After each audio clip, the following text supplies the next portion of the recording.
Sahabatku, para pejuang nafkah, para penjual makanan, saya tahu bulan Ramadan bagi Anda bukan hanya bulan ibadah, tapi juga bulan yang penuh kebimbangan.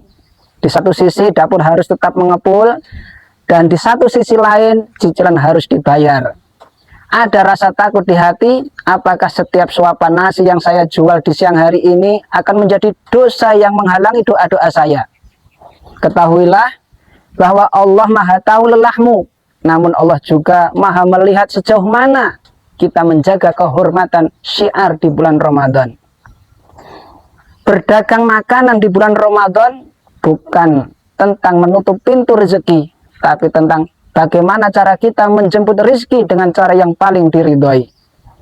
Diterangkan dalam kitab Nihayatul Mustarsyidin halaman 126, kullu mu'amalatin fiha i'anatu 'alal ma'siyah haramun. Setiap transaksi yang di dalamnya terdapat unsur membantu kemaksiatan adalah haram. Kesimpulannya, jika Anda memberi makanan, penjual makanan kepada orang yang sehat dan wajib berpuasa namun ia sengaja tidak berpuasa, maka Anda bisa dikenakan dosa karena dianggap memfasilitasi pelanggaran perintah Allah.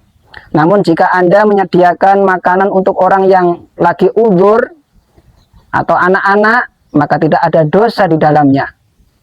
Lalu bagaimana cara agar kita tetap bisa jualan makanan saat bulan puasa agar tidak terkena hukum haram atau dosa? Secara fikih, Anda tetap bisa berjualan tanpa harus menanggung dosa, asalkan memperhatikan cara-caranya. Yang pertama adalah Anda jualan niatkan untuk orang yang uzur. Dalam kaidah fikih, niat sangat menentukan. Niatkanlah dagangan Anda untuk melayani kelompok orang-orang yang memang diperbolehkan tidak berpuasa. Seperti musafir, orang yang sedang dalam perjalanan jauh, orang sakit yang butuh makanan untuk minum obat, terus wanita haid atau nifas, anak-anak yang belum balik, atau orang non-muslim. Jika niat Anda jualan makanan adalah melayani mereka, maka transaksi tersebut menjadi sah dan tidak berdosa. Lalu yang kedua, memberlakukan sistem bungkus. Cara yang paling aman untuk menghindari tuduhan membantu orang bermaksiat adalah tidak menyediakan tempat duduk atau layanan makan di tempat selama di siang hari. Logikanya semacam ini. Jika pembeli membawa pulang makanannya, tanggung jawab penggunaan makanan tersebut berpindah sepenuhnya kepada pembeli. Anda tidak secara langsung menyaksikan atau memfasilitasi mereka, khususnya makan di siang hari. Lalu yang ketiga, menggunakan penutup atau kain tirai. Ini adalah etika atau adab yang sudah turun-temurun di Indonesia. Menutup warung dengan tirai atau kain bertujuan untuk menghormati orang yang sedang berpuasa, itu menghindari tasabuh atau menyerupai orang yang meremehkan syariat puasa secara terang-terangan. Secara hukum, ini menunjukkan bahwa Anda tidak sedang mengajak orang untuk tidak puasa atau berbuka, melainkan hanya menyediakan kebutuhan bagi yang memerlukan. Lalu berikutnya yang keempat, fokus pada persiapan buka atau takjil.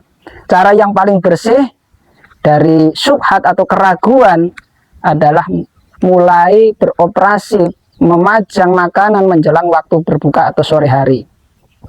Jika Anda berjualan masakan matang di pagi hari, pastikan tujuannya adalah untuk stok lauk pauk atau memberi makanan bagi orang yang uzur.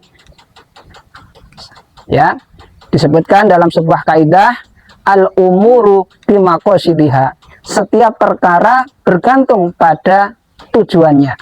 Kesimpulannya, jika Anda berjualan dengan cara yang sopan, tertutup, fokus pada pesanan dibawa pulang, dan niat melayani mereka yang memiliki halangan syar'i, maka penghasilan Anda tetap halal dan tidak terkena hukum dosa. Mungkin pelangganmu kurang 1 atau 2 orang yang ingin makan di tempat, tapi demi Allah, keberkahan yang Allah turunkan pada sisa daganganmu akan jauh lebih mencukupi kebutuhanmu daripada uang ribuan yang didapat dari memfasilitasi dosa.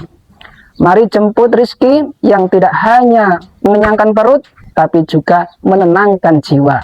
Selamat berjuang para pejuang halal. Semoga bermanfaat. Wallahu a'lam bishawab.